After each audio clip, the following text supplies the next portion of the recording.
Daf Kuf Yud Het. We are continuing 34 lines down from Amud Aleph.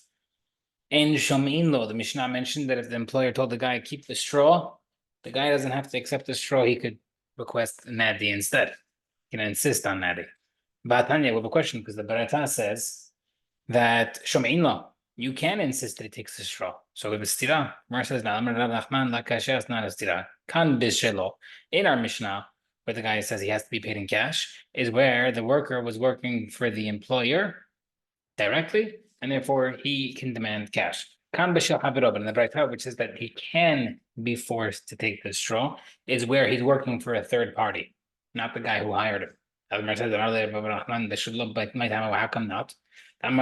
How come if it's for the own guy, if it's for the guy who hired you, then you could take cash. Because the guy could tell him, no, I want to be paid by you. You're chayav for my wages.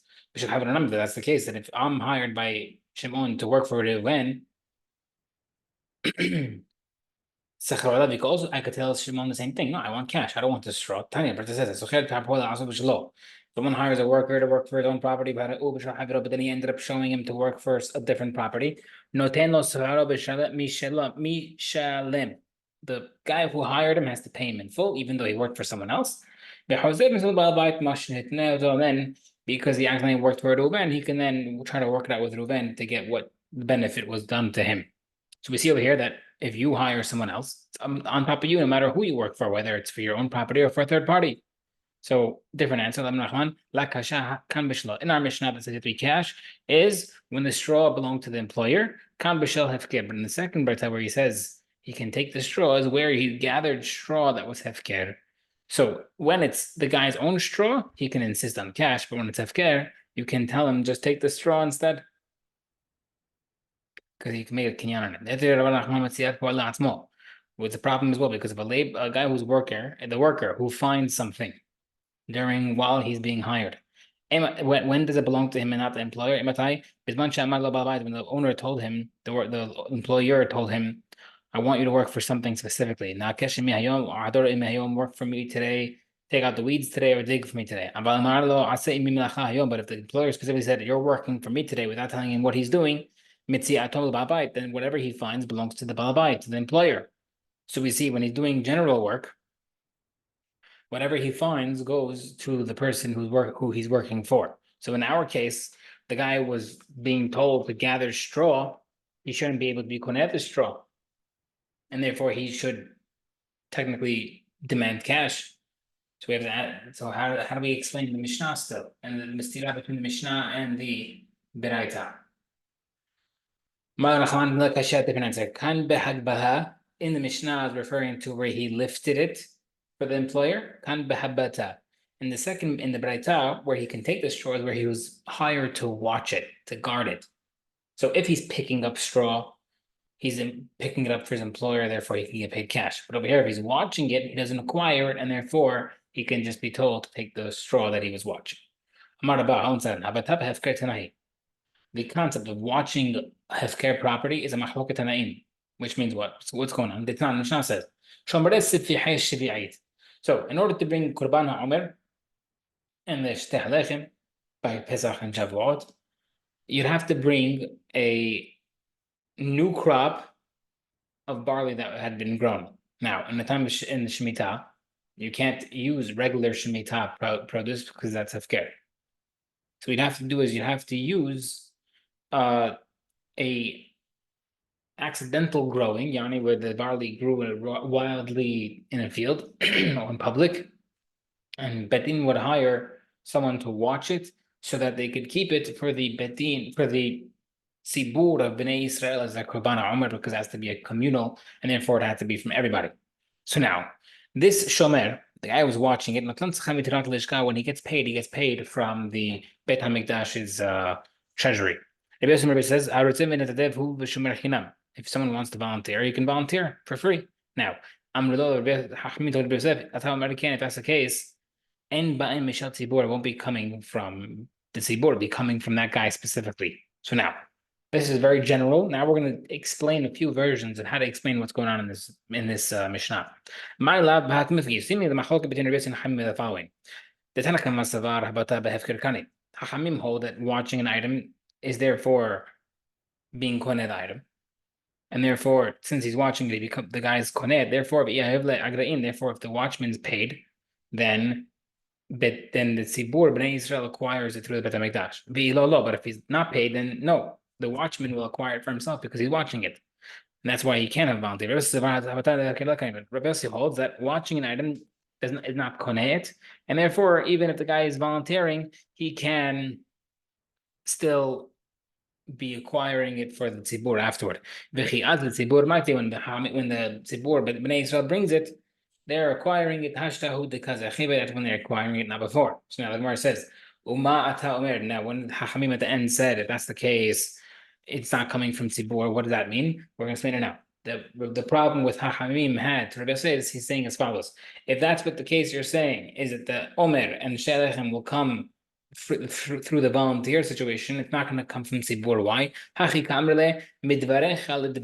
we apply your halacha that the guy is volunteer to our halacha that watching it can be konet, and omer tzibur, then it won't come from tzibur, rather be coming from the watchman, and that's not good because we need it to be from hefker in order to transact it to the communal rabban from Bnei Israel. So, Maravad, different answer, different explanation. La. Everybody would agree that watching an item makes it is koneh the item. Very big chidush, by the way. Usually koneh to pick it up, not just looking at it. The problem over here is whether or not you suspect if the watchman's going to hand it over to Bnei Israel as a tzibur with a full heart or not. So he's going to divest it over. Having hold it if you pay him, then he'll transact it over. But if he's volunteering, then he won't transfer it wholeheartedly, and therefore it won't be part of the tzibur.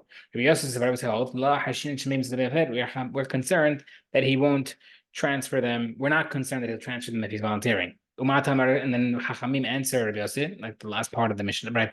Mishnah says, saying according to you that the watchman is not paid. We're worried that the watchman won't hand it over completely. In that way, then it won't work because then it's not coming from tzibur, rather it's coming from the watchman.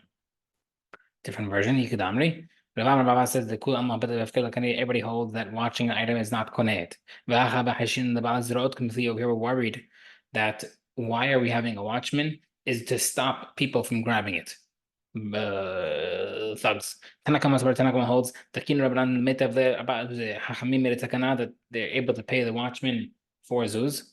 So that people will hear, the thugs will hear that Bet HaMikdash wants it, and therefore they'll stop touching it. They won't touch it.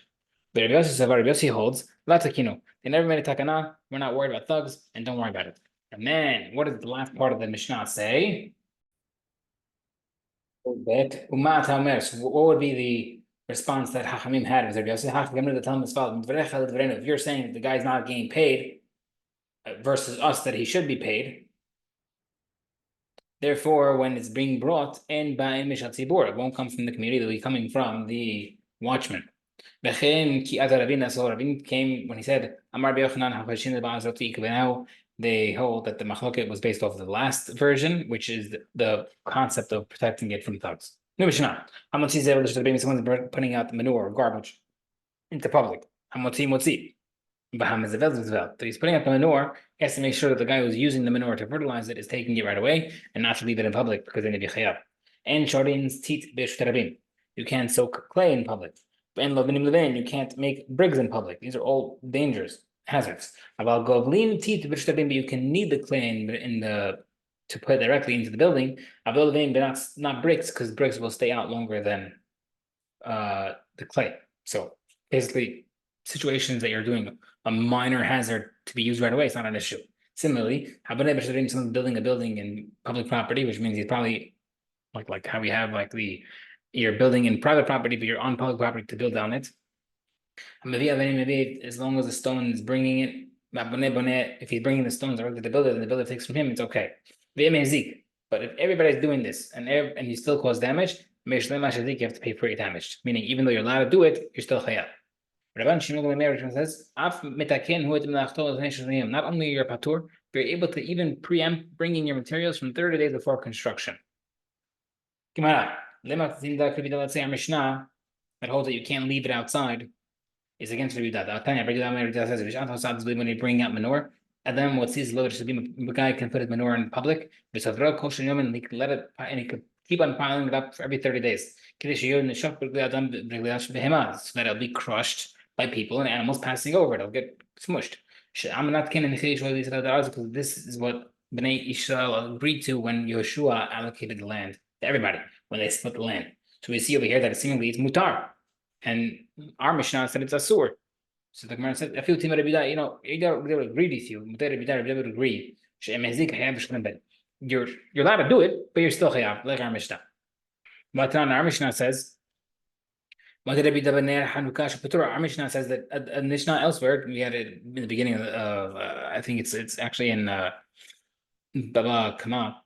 So he said that Rabbi said that if you put the Hanukkah candle outside, you're patur. Because he's doing it with permission. My lab bedin. Sounds like bedin's giving you reshut, and therefore you're patur for that. But other stuff, so therefore, whatever you have reshut, you'll be patur, just like the manure. So the Gemara said, not a good proof. Reshut the mitzvah means that you have permission to do the mitzvah. Therefore, you're patur for the Hanukkah candle because the mitzvah to leave it outside, but not like manure, you'll be chayav. But Tanya Beretta says, "Kol elu she'amrin mutarin lekakel b'reshut rabim." In all the cases where we said that it's mutar to put an item in public, im hizik hayav shlam yer chayav if you put outside. Rabbi Da pater, Rabbi Da says patur. So we see clearly that it's patur. Gemara says, "Ela mahavarta atin lo Rabbi Da." Must be that our Mishnah is against Rabbi Da because Rabbi Da holds your patur. Our Mishnah holds you allowed to do it. Yer chayav. Rabbi Da, Rashbag, Rabbi Shimon, kulu svir lahu kol makom shentur lahavim reshut v'hizik patur. These three Tanaim all hold that whenever you give permission to someone to do something and it damages, you're patur. Right? Against our Mishnah. Our Mishnah seemingly held in the beginning that if you do something with permission, you're patur. You're chayav, even though you're allowed to do it, but these Tanaim hold not. Rabbi Yehuda, and then Rabbi mentioned Rabbi Yehuda, Rabbi Shbag, the Tanan, our Mishnah mentioned Shbag, Rabbi Shimon going there, and can hold nachtum you'll do it from 30 days prior. Rabbi Shimon, the third Tanan holds, Tanan, Mishnah says, Hayam amido ba'aliyah, someone's setting up an oven in an upper floor. He has to make sure that there's plaster underneath it, 3 tefachim thick. But in the case of a stove, only 1 tefach is required to make sure there's no damage. But if still, after all these precautions, it still causes damage, Rabbi Shimon